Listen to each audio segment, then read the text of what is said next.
Thank you, Diane and Ronnie, and the Three Sisters Historical Society. I think it's just great what you guys have been doing here. It's pretty exciting. And for all of you, thanks for coming to this presentation about Amway. We offer an opportunity to be a member of a world leader in health, beauty, products, and home care.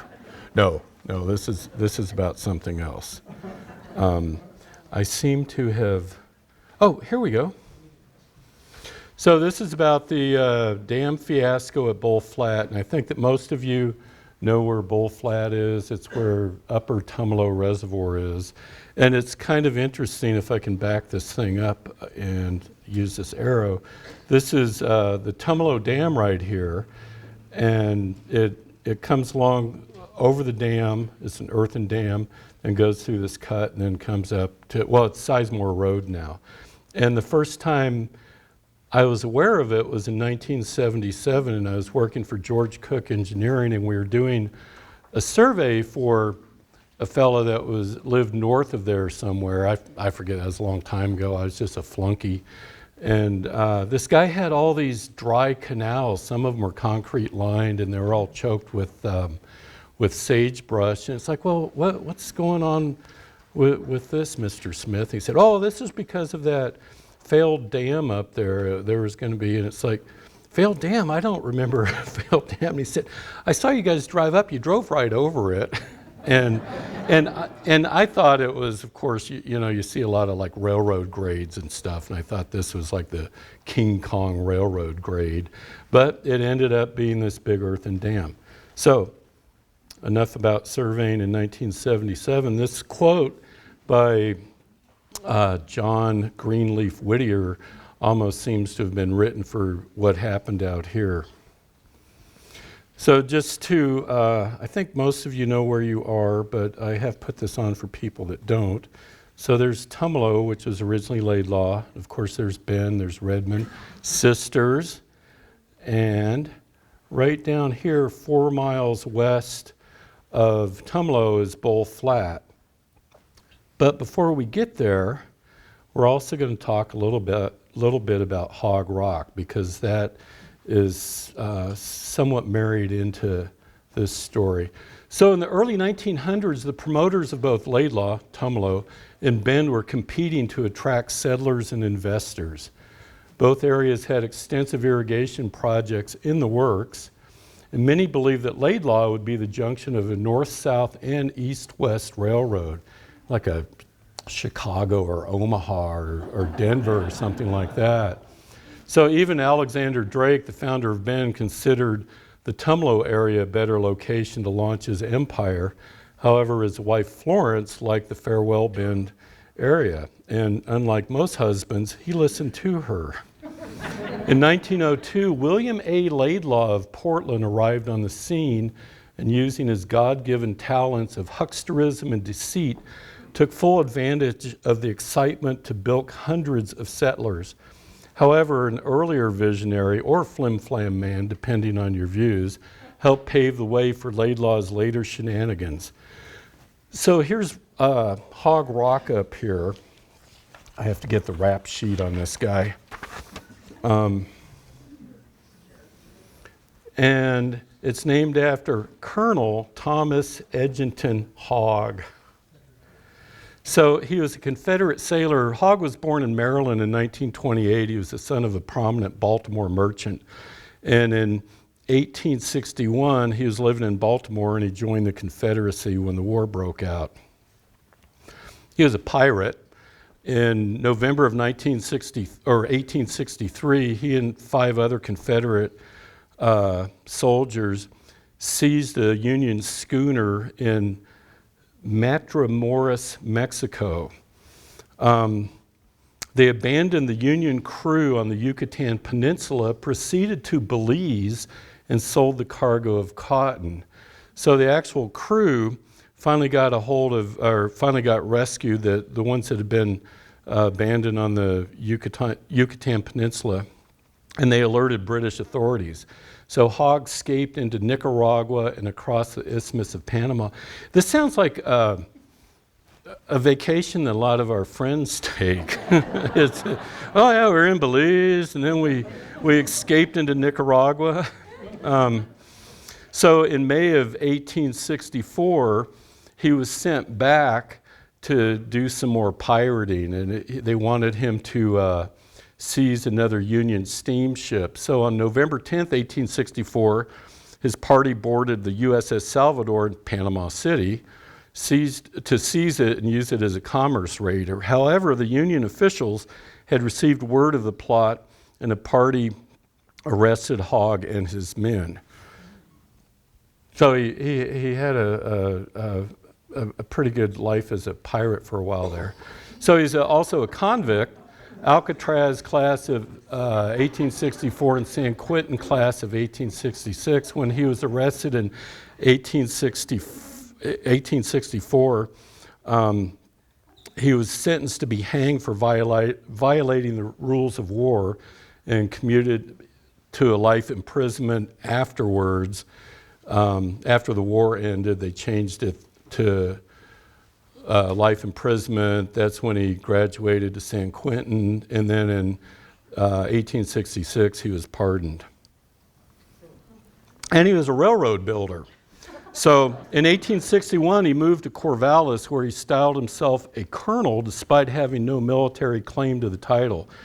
By 1872 he had incorporated the Corvallis in, I'm not going to pronounce this right, Joaquina Bay Railroad? Is that good? Yeah, I'm not a coastie, and it's like when people call Tumalo, you go, no, that's wrong. Anyway, the Corvallis and Newport Bay Railroad, hoping to establish Newport, the San Francisco of the North. They didn't work out too well as plans.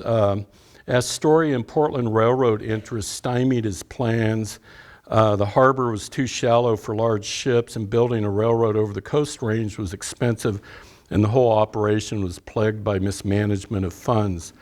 The coastline was completed in 1887 and extended east, eventually to Idana, with intent of extending it over the Cascades. He was also kind of a predator. His wife was 35 years younger than him. So in the late 1800s, Hogg was attempting to build a railroad from Corvallis over the Cascades and then easterly across Oregon to hook into Europe, I guess.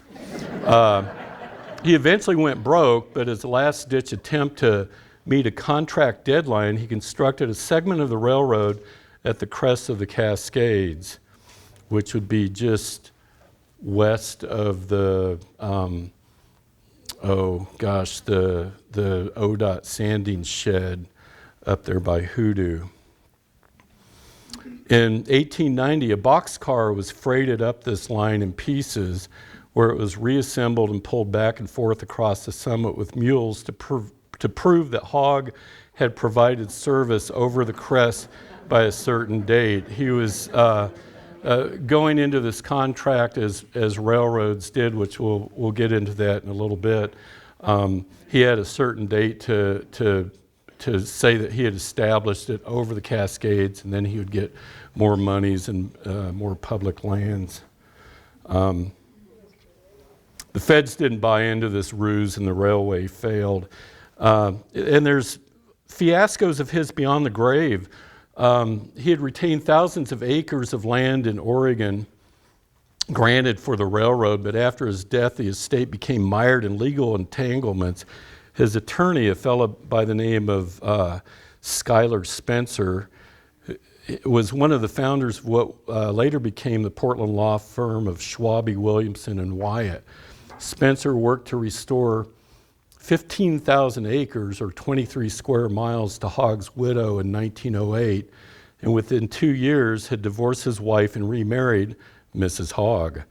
In 1920, it was attributed to his ill health and financial concerns over a horse farm that they own. He attempted to kill his wife with a revolver. She survived, but he turned the gun on himself. In this, he was successful. And he's kind of an ass there. So looters of the public domain is a term that was coined by a guy named Sad Pewter. He wrote a book about it because he was one of the people that was scamming the government on various land deals. And so in order to foster settlement and economic development in the western states, the government would offer wagon roads and railroad companies federal land in a checkerboard pattern along the completed line. The 1 mile square sections of lands were a subsidy to the railroad companies. And in theory, these lands would be sold to farmers and other settlers. I mean, this happened on the Transcontinental Railway where towns were made within these railroad lands that they sold. The system was rife with fraud, and Oregon was a hotbed for looters of the public domain. So this is kind of just a real simple example where the railroad would go along here, and like every other section of land would be given to them, and then therefore they could recoup the funds that they had done. And that happened with the Willamette Valley and Cascade Mountain Military Wagon Road along with Hoggs Road here in Central Oregon. Then there's the O&C, Oregon and California Railroad in the valley. And they were given all these lands. And it's really interesting too because with the Willamette Valley and Cascade Mountain Military Wagon Road, which went through Camp Sherman, it then went to Burns and then over to Ontario. And the railroads could also do what was called lieu lands, as in lieu. So instead of getting a bunch of crappy sagebrush between O'Neill and, say Prineville, they could then stack more of these sections of lands up in timberlands or other areas along rivers and stuff. So these companies that did this profited greatly. So here is a quad map, and here's Hog Rock right here. And this old quad map shows the railroad grade, which goes right along there. This is probably the most famous part of Hogg's endeavor. And of course, down here, Hoodoo's down here, there's the entrance to it. Here's the crest of the Cascades where they probably had to make mail delivery by a certain time. And let's see. The railroad grade at Hog Rock is visible today, and it must have been a tremendous endeavor to construct it. And I'm sure that all of you are familiar with it. There's Hog Rock right here.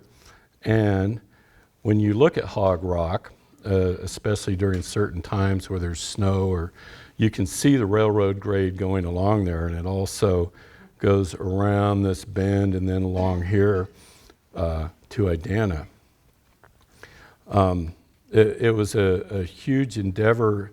I've gone up there a couple times. This right here is my friend Bob, and this is kind of around this corner over here.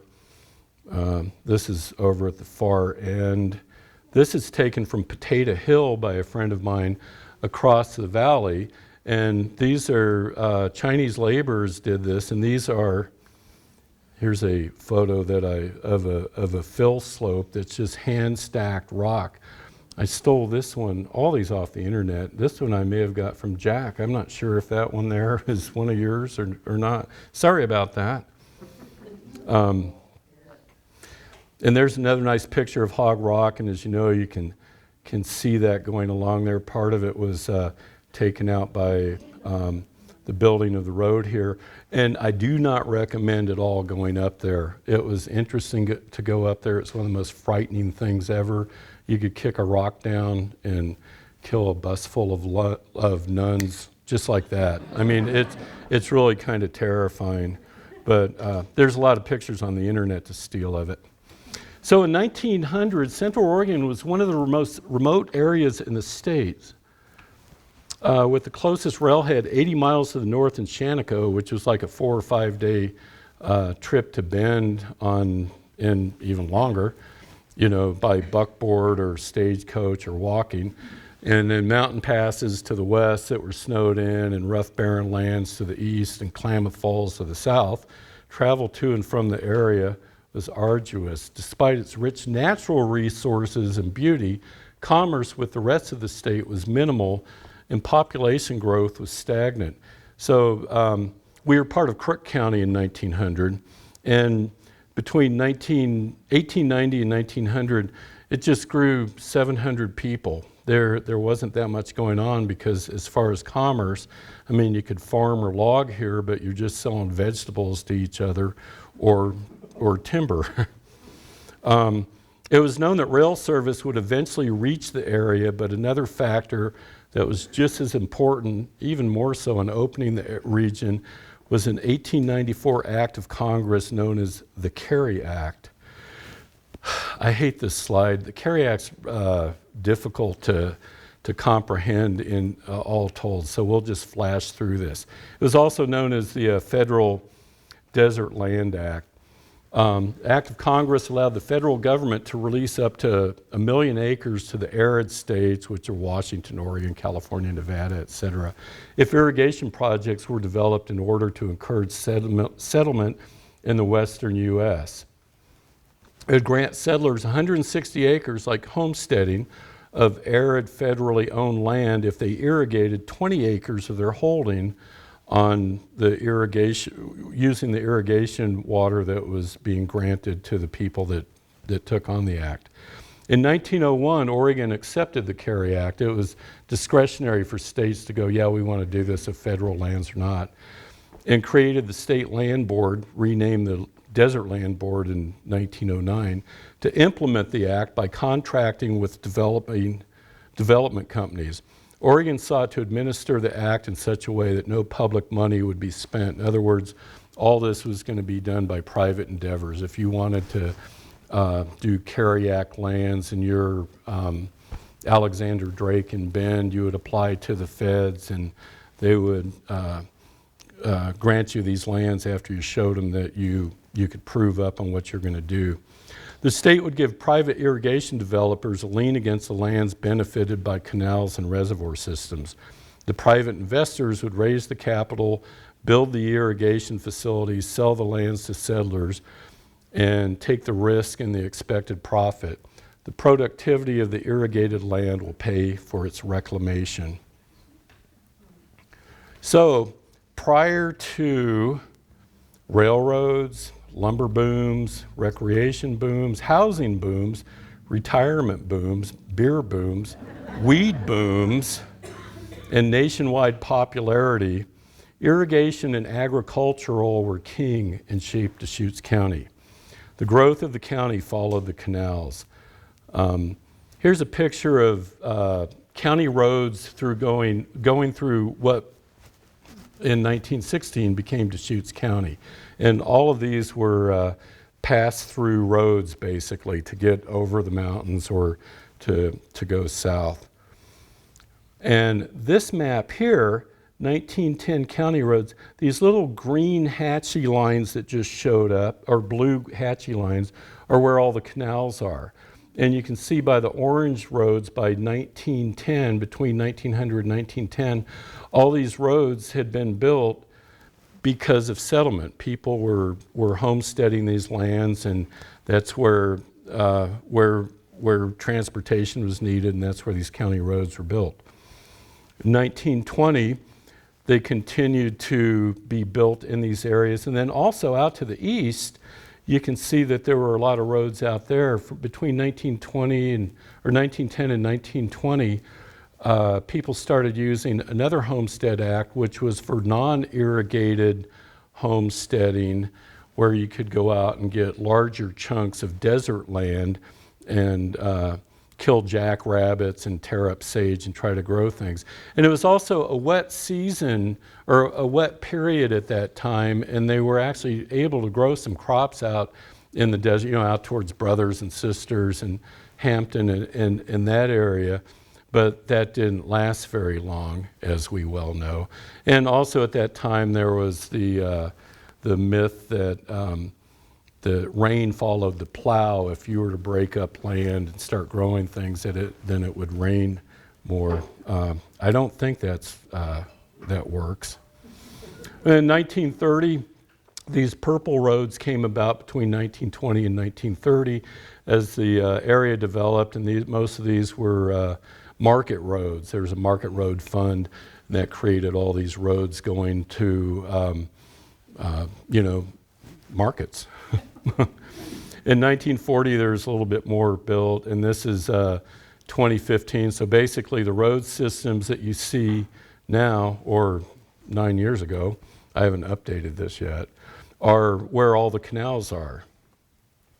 So prior to the implementation of the Carey Act, water rights claims had been filed on Tumalo Creek for private irrigation projects. This is before the Carey Act, and a person could file for water rights claims and get water out of the various rivers if they wanted to, but it wouldn't allow them to have standing with the feds to get federal land.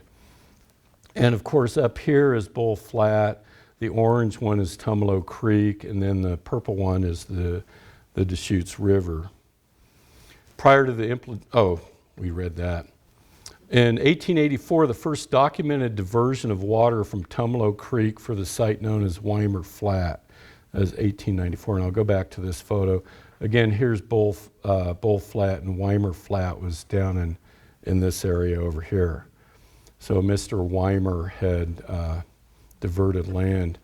In 1893, the Three Sisters Irrigating Ditch Company files a notice to divert 250 cubic feet per second from Turnello Creek. They hadn't come up with they hadn't finalized a name there. And the intent was to irrigate, I like to break these down, these acres, into miles, 47 square miles. For what it's worth, the size of Bend of the urban growth boundary of that is 35 square miles. So this was intent to irrigate a bunch of land. The president is Charles Samuel C. Sam Smith, a Prineville saloon keeper. I've got his rap sheet here. Cattleman, sheriff, range rider, and future convicted arsonist. This is a rogues gallery, and it only gets better. So he was a saloon keeper in Prineville in the 1880s during the sheep wars. At that time of the Troubles, he was also tight with the vigilantes, aka the Crook County sheep shooters. He had extensive ranch holdings, including land at Bull Flat. He was the Crook County sheriff from 1902 to 1906. In March of 1908, he hired a man to burn down a sheep camp belonging to his neighbor. He also had allegedly, according to the man that got arrested for this, planned to dynamite the neighbor's house while the family slept in it. And he had also poisoned some of his neighbor's sheep. He was sentenced to 4 years in the penitentiary for arson. And after the trial, a jury foreman announced that 2 of the jurors had been tampered with by Smith. So anyway, he owns some of this down there too, appropriately. So he organizes in 1899 a corporation called the Three Sisters Irrigation Company. He intends to divert 500 cubic feet per second from Turnello Creek. And the intent is to irrigate 84 square miles now. And here's a fun fact that USF watershed analysis said that Tumalo Creek fluctuates between about 50 to 75 cubic feet per second in the winter months to a normal runoff of 300 to 400 cubic feet in May and June, with an average annual mean flow of around 100 cubic feet per second. So these guys are just pulling these out of their hats, these figures. So 1902, irrigation company agents in Portland are selling land for up to $15 an acre, which is about $560 an acre. Now, not a bad deal. In 1902, in August, the irrigation company measures the flow at 208 cubic feet per second, estimates maximum flow of 3,400 cubic feet. I think that's like what the Deschutes is. I mean, that's just huge. And I don't think it was because they didn't know how to measure flow. I think that they were just trying to pull the wool over someone's eyes here. And there's that fun fact again. So in 1902, W.A. Laidlaw, with unspecified ties to the Columbia Southern Railroad, enters the mix. He's identified as being the secretary and general manager of the Columbia Southern Irrigation Company. And here's the only picture I could find of him. I've looked all over, but I think that this is, if you were to put all of his attributes into AI, it would probably come up with a picture much like this. So, founding a town and promoting community pride were not first and foremost on the mind of William Laidlaw. He showed up on the scene with some other Portland businessmen in 1902. They had soon purchased the Three Sisters Irrigation Company, created the Columbia Southern Irrigation Company, and after a few complex transactions, mainly just land deals, they made off with the equivalent of $16 million by 1907, with Laidlaw making a personal profit of the equivalent now of almost $4 million. He had only just begun to profit.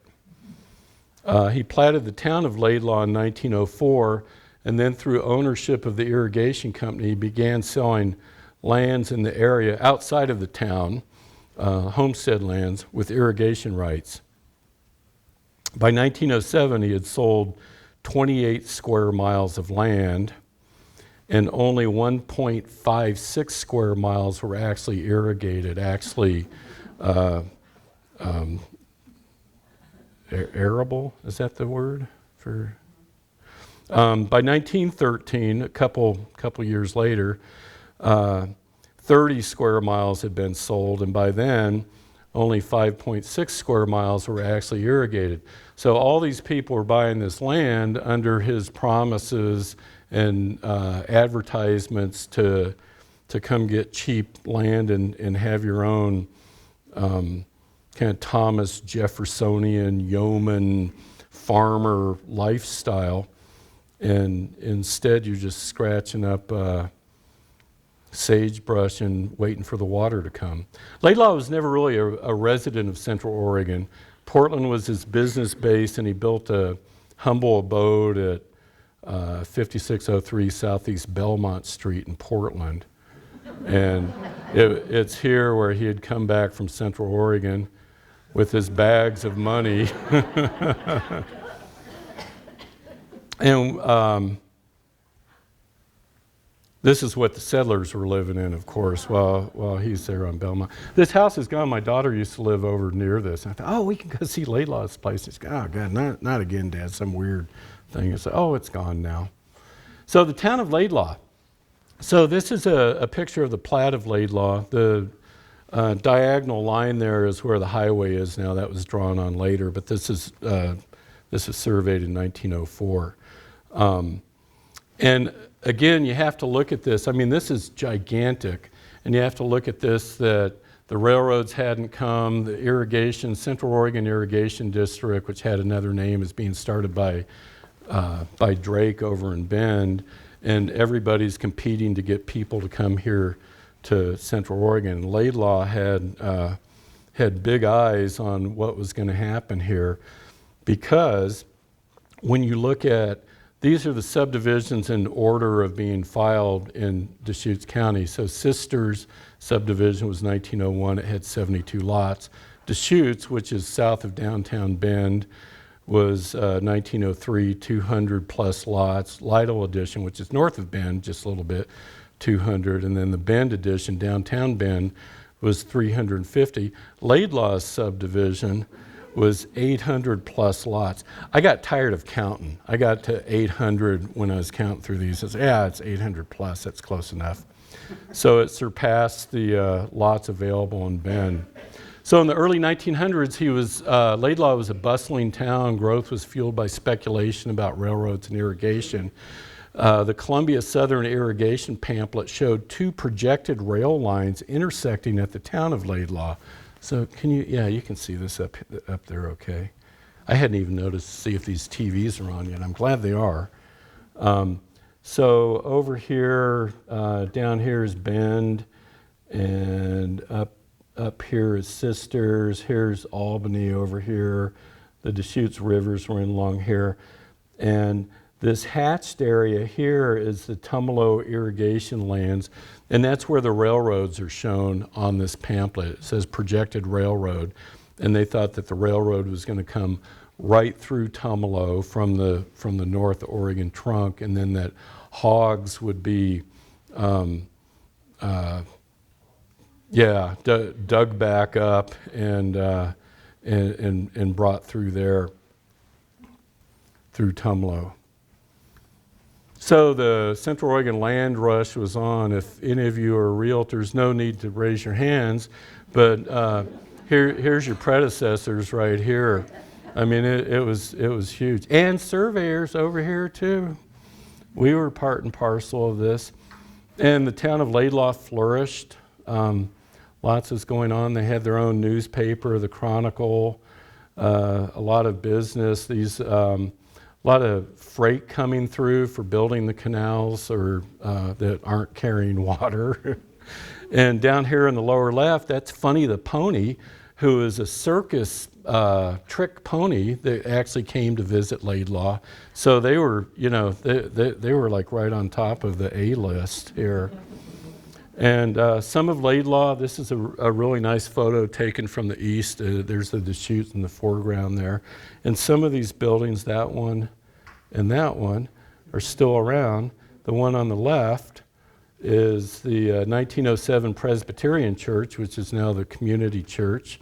And the one on the right, of course, is the Tumalo Irrigation District office.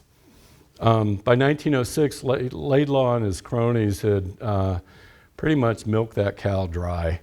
And they got out of Central Oregon. He took his bags of money back to Portland, left the Columbia Southern Irrigation Project in a shambles and the settlers high and dry. In 1914, he moved to San Diego and became the proprietor of a luxury hotel named the New Palace Hotel. And he died in 1936 at the age of 82. So he did okay for himself. You'll notice this is a picture of Laidlaw, and there's a telephone pole there. There's the pole with the mast, and there's no wires on it because Laidlaw had said that he was going to supply to his settlers, to his town, phone service from Laidlaw to Bend. Well, they got the poles up, but that was about it. So in 1907, the irate citizens of Laidlaw hanged him in effigy from a Columbia Southern telephone pole. And in 1912, they hanged him in effigy again. And also the name was changed to Tumalo instead of Laidlaw, appropriately so. So the Tumalo Project. So the settlers in the Tumalo area fought with the Columbia Southern Board for years. Lawsuits were filed, threats made, contentious meetings were held, but the irrigation district continued to ignore their duties to improve the delivery system. And they also berated the citizens for their farming techniques. You know, they said that you're not farming this correctly, and they continued to sell more lands within the district while the people just upstream from you couldn't farm. And they wouldn't be able to. It's not like all of a sudden that Tumalo Creek was going to go from 200 cubic feet to 3,200 feet. But citizens of Tumalo lands were a tough lot, and despite some differences among themselves, they united as a single voice against the Columbia Southern. Many had sunk their life savings into the Tumalo dream, and they weren't the kind to tuck tail and run. They fought the district, they pleaded with the Desert Land Board, and they sought satisfaction through the courts to no avail. They lost every time in the courts. So I guess let the buyer beware. Any Latins in here? There's a Latin word for that. I forget what that is. Thank you. Yeah, something like that. Yeah. In 1909, the Oregon, Washington, and Idaho Finance Company became majority owners of the district, and things began looking up. These people were like on the level. They knew what they were doing. They looked at the situation.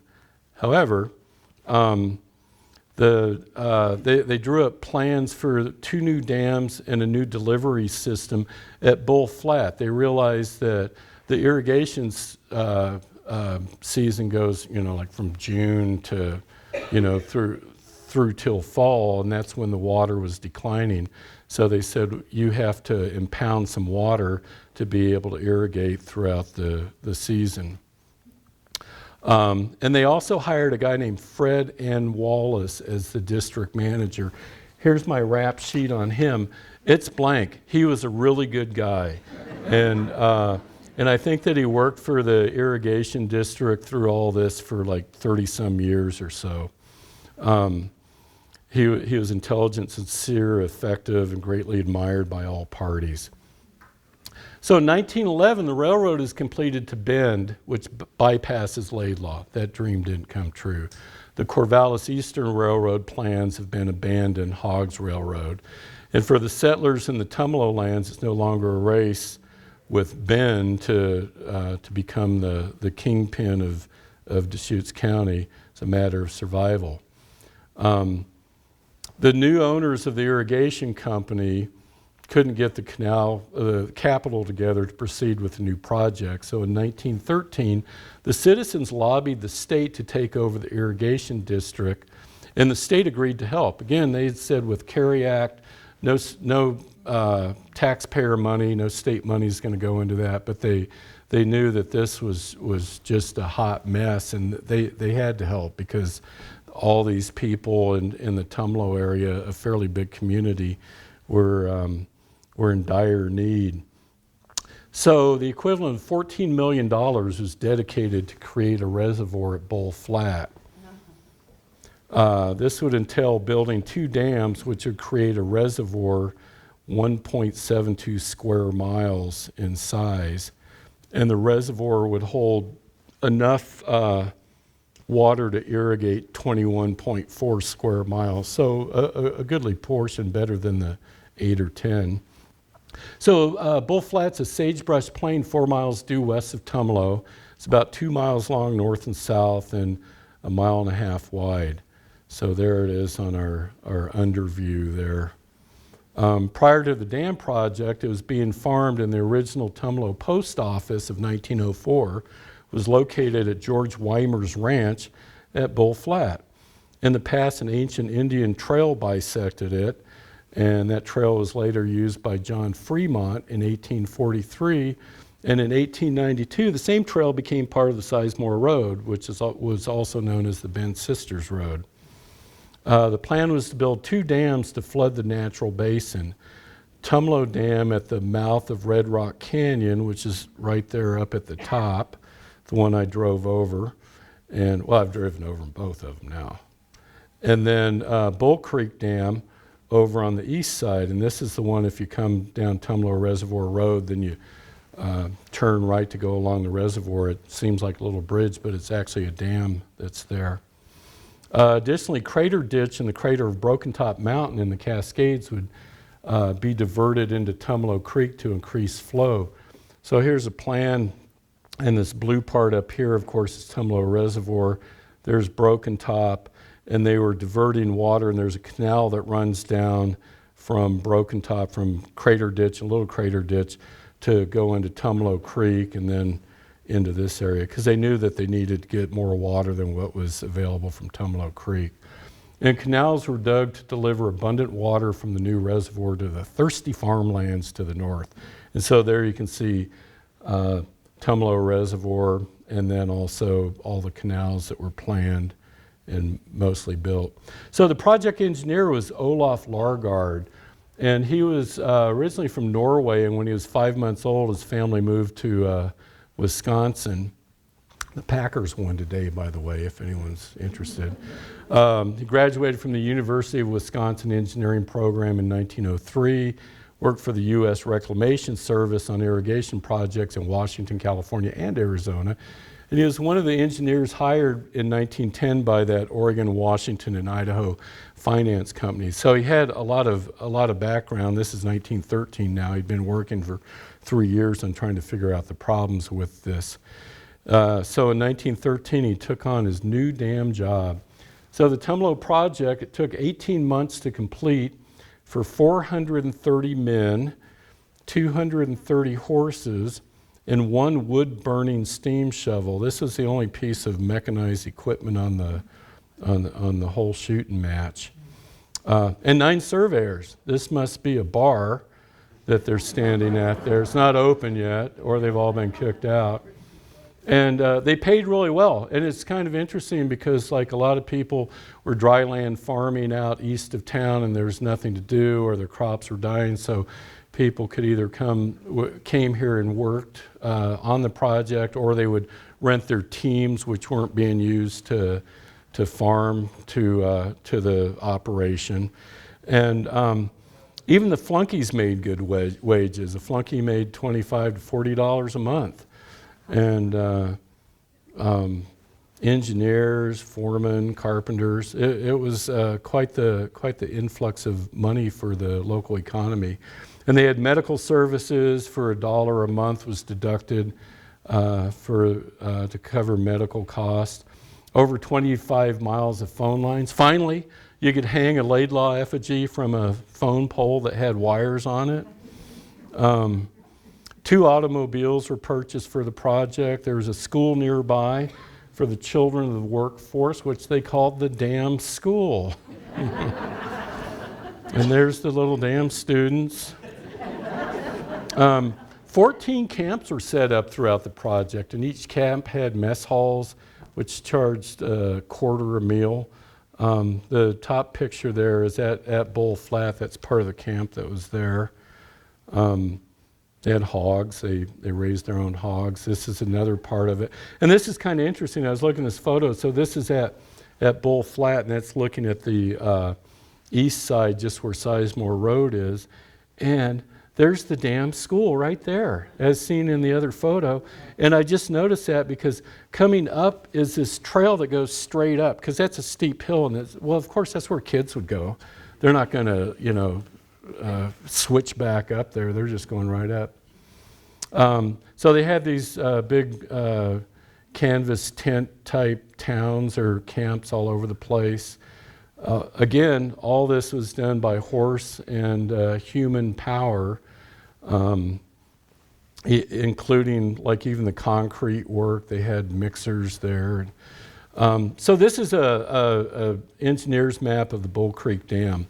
And this is the dam that you drive over the paved road on Sizemore Road, which is actually a dam. And here's some photos of it. Here they're framing it up. Down here, this is the reservoir side because it has that debris catcher on it. And here it is completed. And then this is real interesting. I just love this dam. The Tumalo Dam. So these are the plans for it. So we'll walk through you. This is the reservoir over on this side. And that little gray line that just appeared, that's Sizemore Road going over the dam. That's the very top flat part of the dam. The brown part that just showed up, that's the slopes of the dam coming up to it. That's the earthen dam that comes 68 feet up to there. There's a tunnel that's built, and the water goes from the reservoir down into Red Rock Canyon.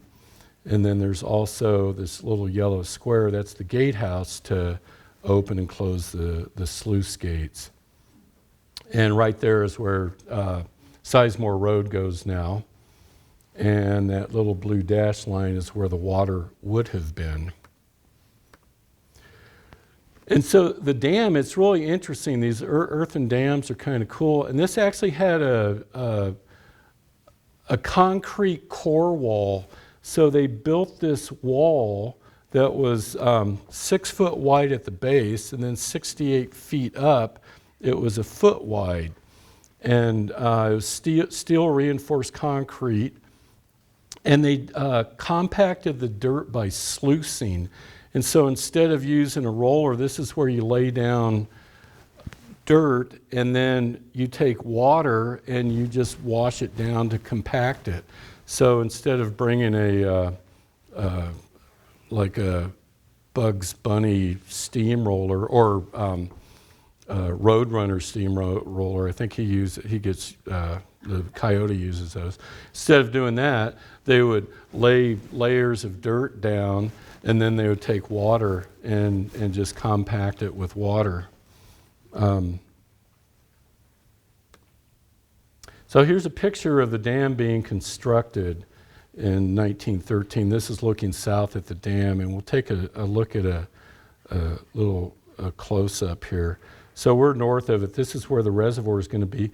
And this dark line right there, that's the borrow pit. So they've dug all that land, all that dirt out to pack up against the core wall that they're building up. And so that I estimate that shelf right there, they've dug down 12 or 15 feet. And we'll look at both sides of this in some blow-ups. Right over here on the left side, you can see that the steam shovel is working over here. And there's some empty wagons. They had dump wagons that are coming in, and here's some that are going out. To the left over here is part of the camp. And they actually have a canal that they brought from Tumalo Creek in the upper part of the reservoir down through the camp and then through a flume over to where the smoke is coming out. Where that smoke's coming out, that's a steam-powered pumping station for the water that they're going to sluice. So they would bring water in. They had the steam-powered plant that they could then compress it and then use like big water hoses. And you can see right down here, here's these horses that are bringing, and wagons that are bringing dirt to dump, and it's all wet there because they've been sluicing it. And this is the actual concrete dam that they've built there. We'll look at the other side here. Up here where the road goes through, they were processing concrete. They were blasting and then making concrete up here and then sending it down this Six Flags Over Texas log ride to these weird little wheelbarrows that they would go along the top of the dam and drop that concrete in there. And then down here you can also see the borrow pit. It looks like they put a gallows up in case they're going to do some Laidlaw effigy lynching. It seemed to be popular at the time, kind of like pickleball of today. And it was a real interesting thing. And then, of course, after they used all this to construct the dam, then they built that all the way through as the road goes right now. Just here's some other photos. This one on the upper right is the steam plant, the pumping plant. There's a cement mixer on one of the feed canals. And this is a picture of the core dam, and it looks like after they poured it, they would just raise the framework up to then do another lift. And here's, this one's pretty fun. You can see this is in the pit, and here's empties going over to wherever the steam shovel is, and this guy's coming out here with a full load. Now I was looking at this, some kid, you know, he's happy, he's getting paid like a flunky and doesn't have to be in school.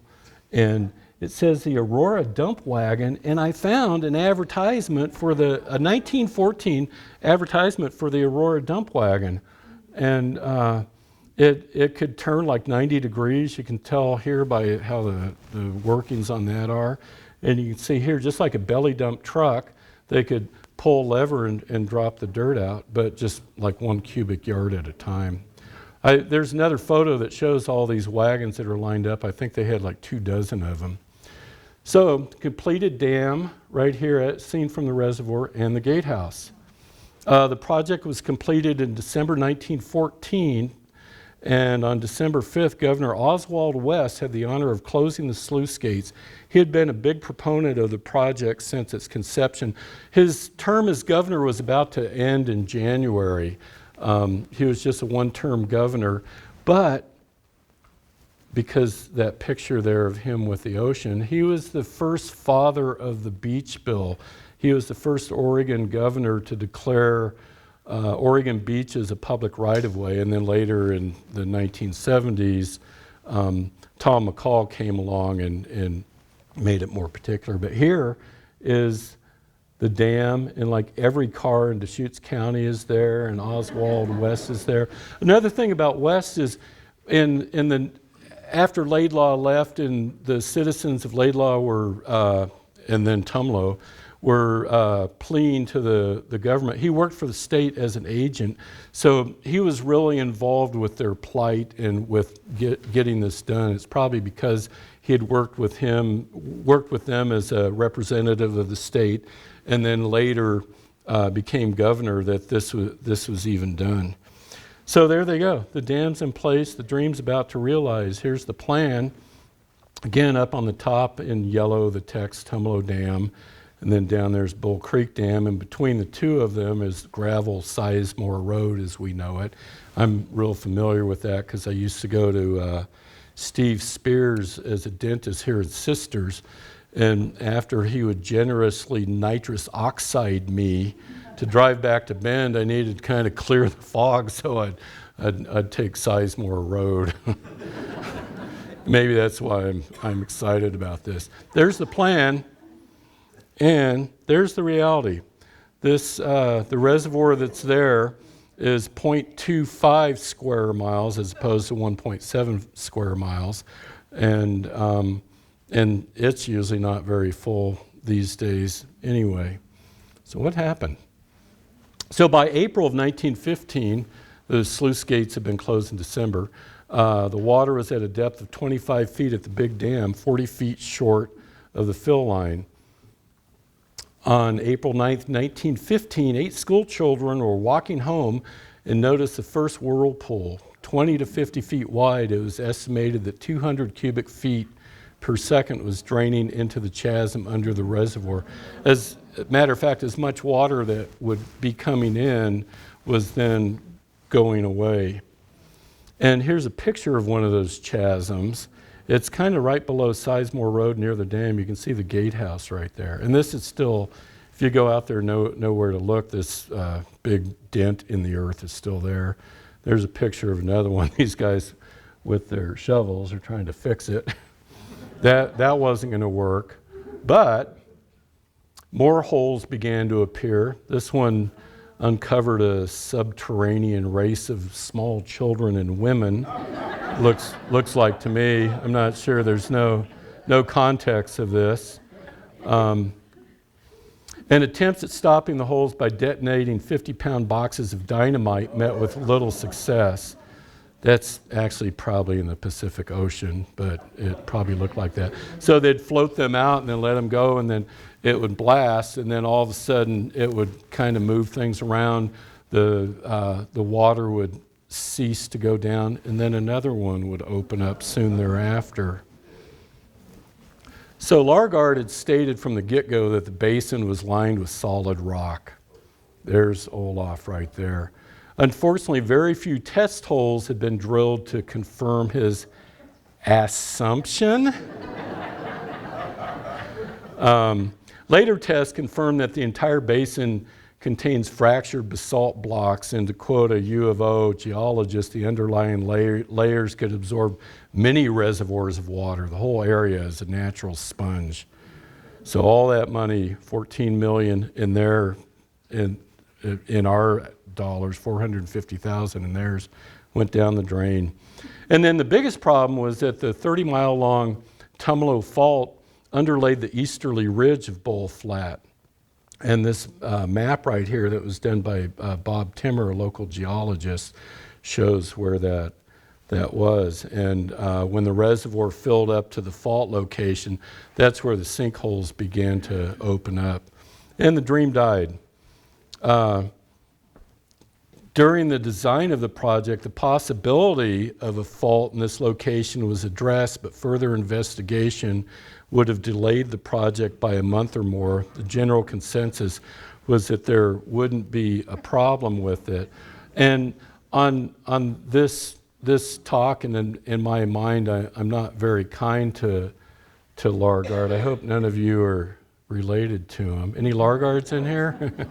Apparently not. But to his benefit, I think that they wanted to do this, get this done during Oswald's governorship, and I think that since Oswald, it was kind of a pet project of his, so they went, well, yeah, there's a little bit of risk here, but I mean, look at this, it's all, we've drilled a couple holes, it's all rock, and so let's go with that.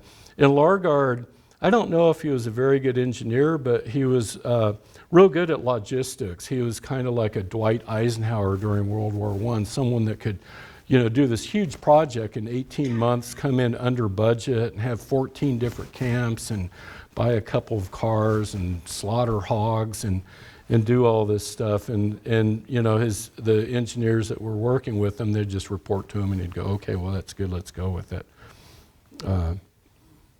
But enough about me and Largard. So aftermath. He split the scene in January of 1915, and in 1916 he became the city engineer for Portland, Oregon, where he had a long and illustrious career. He was also a member of the legislature and respected by all.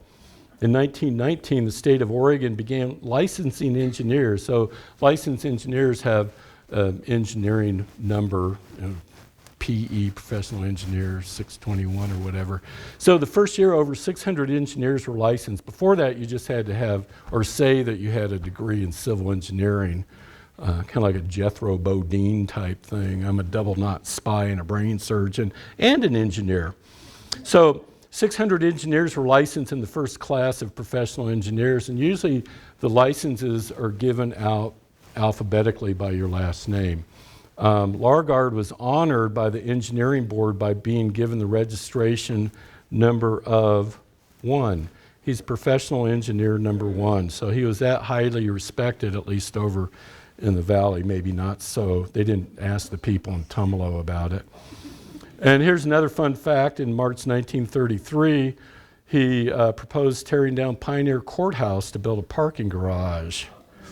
Later that year, he was let go by the city, and he became a consulting engineer on the Tennessee Valley Authority project.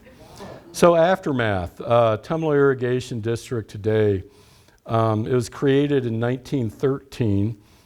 1922, they were allowed to divert water from the Deschutes River to augment the Tumalo Creek water. They realized that Tumalo Creek and the water from Crater Ditch, wherever that is, wouldn't suffice for the lands they had sold and what they wanted to, and the system they had built.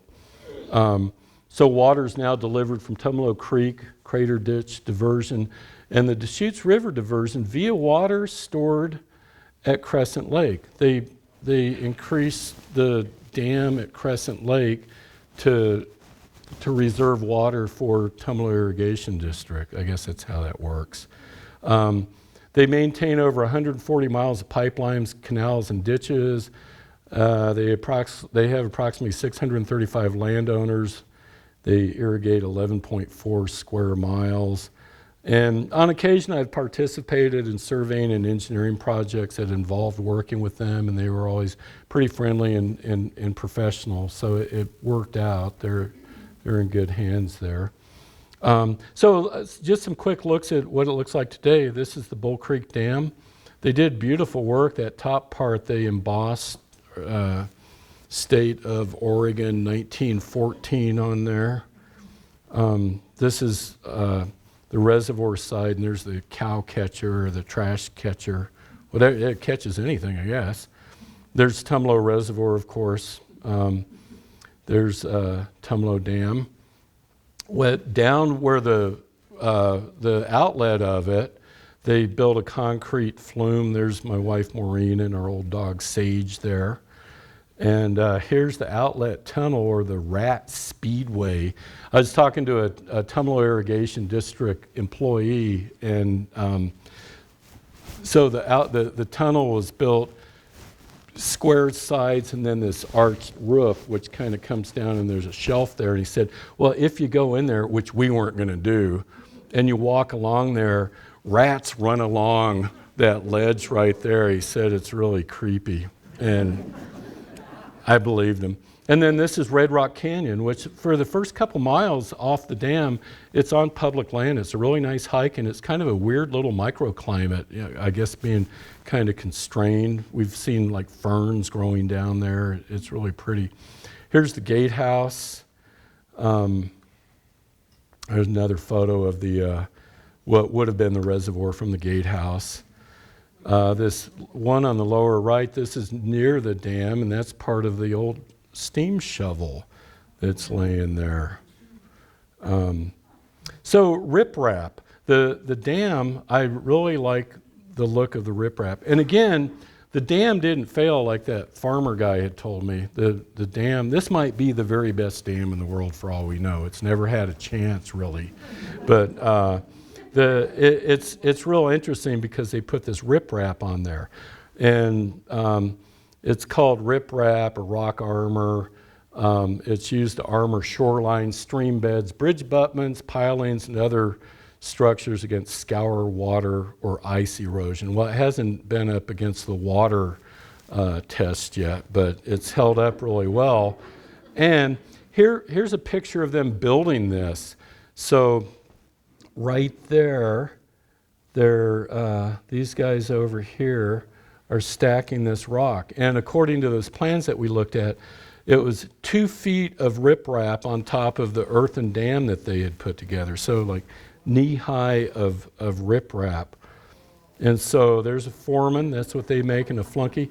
Stay in school, kids. If there's any kids here, you want to be that foreman up there. And then they're building like 1914 guardrail there. And there's a close-up, and you can see, I mean, this is all big rock. And they took this from where they're digging the tunnel or where they're doing the gatehouse, and they also went elsewhere off the site and blasted rock to come up with all this rock to armor this thing. And it's kind of cool because you can see these different colors of rock from where they got it. Here's what it looks like today. Same photo. You can see that there's a lot more trees now. And so I went out there one time with Sage to inspect it, if you will, to see what kind of a job they did on actually laying this armor down there. And Sage, the dog, being smarter than I, we started walking out there and he just laid down. He said, I got 4 ankles to break. You just go ahead with that. So I looked, and it's really nicely done. The flunkies did a great job. I mean, all these things are locked in there. And what's interesting is I'm walking along, and I just by happenstance looked down, and it's like, well, this is strange. There's this red little cinder bomb there and all this rock. And so I picked it up, and there was this can, this old rusty can, which must have been, I couldn't see anything on it, but it must have been like a peach can or something from a flunky, having his lunch up there, and he's not going to just throw it on there because he knows I'm going to be along 100 years later and inspect it. So he just shoved it down there and put that rock on there. It was kind of funny. So we'll let these flunkies get back to their work on putting that back together for we can all inspect it. And then the dam itself. So here, the reservoir's starting to fill up with water. Most of the camp over here, this is where the canal went. Pardon me. So that's all being torn down. They're building the gatehouse right over here. And here they've still got their blasting concrete thing up there. And notice from 1914 to 1915, when I took this other photo, the amount of vegetation that has grown. And sage, of course. My dog Sage in the sage. So there we go in 2015. It's just quite remarkable. And we'll go back to, I left the dog. Oh, Sage. I wondered where he went. Maureen said she'd taken him to a farm upstate. So the Weimer Ranch is real interesting. So this was being farmed by George and Delilah Weimer, and there were all kinds of accounts in the papers. They were doing really well. They had got a couple of ditches that went through the area, through the ranch there, and then they sold out to the state. So the state came in, and at the state archives, I found this map in 1913 where they had surveyed the Weimar Ranch to show you what was there, and it was quite amazing.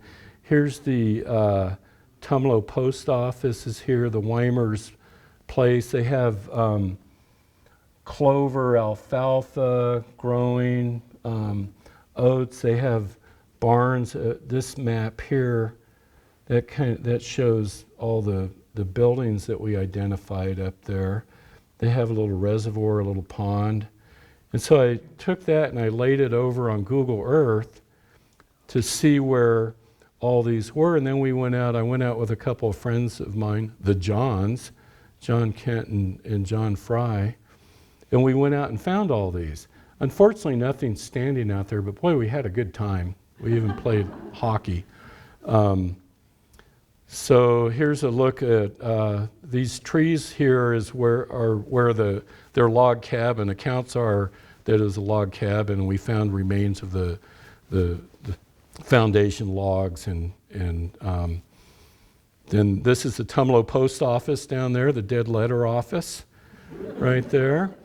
And the little canals that went through there no longer carry water, but it's really interesting. They're still there, they're little ditches, and maybe just because of water leakage from upstream, they'll be a little greener than the rest of the area. There'll be like, sedges and forbs and stuff growing there.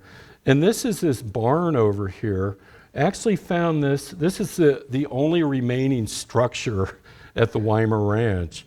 It was this great big post with nails in it and notches in it, and it was burnt. So they must have come along and burnt all the buildings at one time. But that thing survived. And there's what the dam looks like from the Weimar place.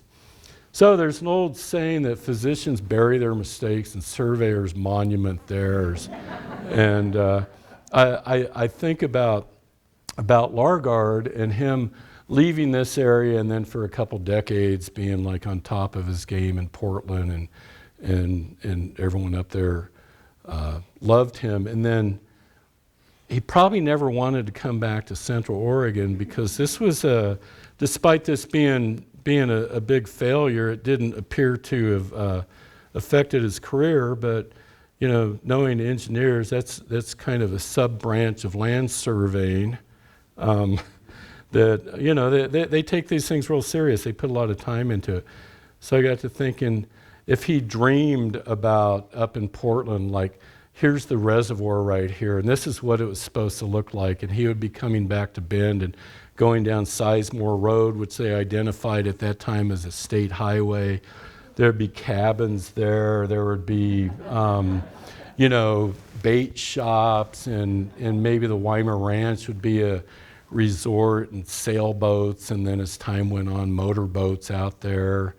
And, it would have been just this huge recreation place, like one of the first ones in Central Oregon, which later became a big recreation hub. And there's no reports in the paper of him ever coming back. Largard's back in town, and then he'd be dreaming of this, and all of a sudden he would wake up in a cold sweat realizing that it wasn't this, but it was this. It's a beautiful place, though. I mean, I'm glad that didn't go in. We go out there quite often. It's just gorgeous. It's quiet. It's right up next to the woods there. Equestrians use it. It's great for hiking and smoke jumping. I was out there last year, and the Redmond smoke jumpers will go out there and do practice jumps, so that's great recreation. Aluminum ladder enthusiasts flock out there because of the views. And also, this is actually a friend that goes out there and does kestrel boxing, not like put 'em up boxing, but counting eggs and cleaning them out and stuff. And There's lots of, desert, just the delicate, sneaky little flowers that you see out there, and what some people just see, gray desolation. And there's signs. There's lots of signs out there. And special thanks of this goes to Martin Winch. I would assume that some of you may know him or know of him well. And he wrote a detailed account of the history of the Tumalo Project, which was published in 6 issues of the Oregon Historical Quarterly, which is a really big thing to be published in for historians. It was under the title of Tumalo, Thirsty Land. Without his amazing investigative work, the story couldn't be told. And everything he put into it, you can't find it anywhere else, just as tightly put together as what he did. He began irrigating with Tumalo Irrigation District water in 1965, later served on the district's board of directors in addition to working part-time for the district. He's been an integral part of the Deschutes Land Trust since its founding in 1995. He published a book biography of a place, Passages Through a Central Oregon Meadow, about Camp Polk. And in 2009, the Land Trust gave him a Lifetime Achievement Award for his years of unselfish dedication. And a portion of Camp Polk Meadow was named Martin's Meadow in his honor. And the reading his 6-part thing, it's just amazing. He dug deeper than anyone has, I think. And there's an abbreviated account of the project as a fellow by the name of Don Bergdorfer. It's in volume 4 of Little Known Tales from Oregon History, and it's called A Good Dam in a Bad Place. And it's a damn appropriate title for, and a good read. So thank you for taking the time to listen to my Dam and Pony show. If you have any questions, I'll defer to Bob Matthews over here. Thank you. That's what you get for showing up. And thank you.